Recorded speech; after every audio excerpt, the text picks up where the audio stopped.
Have you ever felt like you skipped a few chapters of childhood and landed in adulthood before you were ready? Maybe you carried burdens you shouldn't have carried. Maybe you played protector when you should have been protected. That's the story of the child who grew up too fast. On the surface, they look mature, responsible, impressive even. They handled more than their age should demand. They became the calm one, the peacemaker, the grown-up of the family. But underneath lies a quiet sorrow. A child whose world said, you must grow, you must adapt, even when your heart was still learning to simply exist. Psychologist David Elkin called this the hurried child, a child rushed through childhood by adult pressures and expectations. He warned, if we hurry children to grow up too fast today, then it is surely not done out of ignorance. Often, these demands come not from the child's readiness, but from the adult's fear or unmet emotional needs. Maybe the parents were overwhelmed. Maybe they leaned on the child for comfort or stability. Maybe chaos ruled the home, and the child learned early that being responsible was the only way to feel safe. They became the mediator, the listener, the one who never caused trouble. But in becoming everything for everyone, they forgot how to simply be someone for themselves. They learned that emotions must be contained, needs must be postponed, and mistakes are not allowed.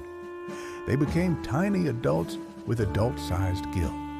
And while that made them resilient, it also made them tired.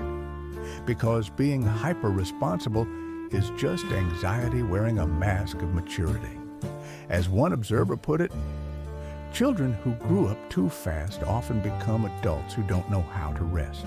Rest feels guilty, joy feels undeserved, and stillness feels unsafe.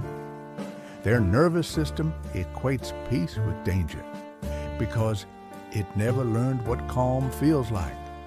So they grow into adults who overfunction, the ones who fix, manage, and absorb everyone's pain. They carry unspoken rules: be strong, don't need, don't inconvenience. They become dependable, yet detached from their own softness. And still, they're some of the most empathetic people you'll ever meet. They sense tension before words are spoken. They read rooms like maps. They feel everything. That sensitivity is a gift, but it was born in survival. What began as protection turns into perfectionism, self-neglect, and exhaustion. The mind learned, if I stop being vigilant, everything might fall apart. But survival isn't the same as healing. The goal now isn't to be stronger, it's to soften, to relearn how to rest, to need, to trust, to whisper to yourself, I was asked to grow up early. Now I choose to live fully. Psychologist Ada Lashan once said, in our efforts to provide advantages, we have produced the busiest, most pressured generation of youngsters, and possibly the unhappiest. That rush didn't free them, it hollowed them. Healing means giving yourself what was missing. Permission to pause, to be ordinary, to make mistakes, to ask for help without shame. It means realizing that not everything has to be earned. That love doesn't have to be proven through usefulness. That being seen is not the same as being in control. It also means forgiving yourself for coping the only way you knew how. You didn't fail by growing up early, you adapted. And now that adaptation can evolve. You can teach your body that safety doesn't require vigilance, that rest doesn't equal danger, that you can exist without carrying everyone else's weight. You might ask, who would I be if I hadn't carried so much? You don't need to know yet. Just begin by noticing. Begin by allowing. Begin by offering yourself the gentleness you once gave everyone else. As Carl Jung said, I am not what happened to me. I am what I choose to become.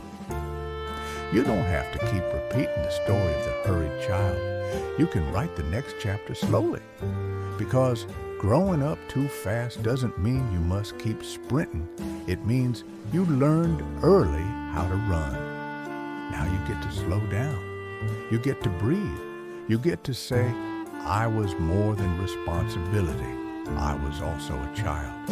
One day, you'll look back and realize the moment you stopped treating your younger self like a burden was the moment you started treating your life like a gift. When you let yourself rest, when you said yes to your humanness, when you allowed yourself to be held instead of being the holder, that was the moment the child who grew up too fast became the adult who finally came home.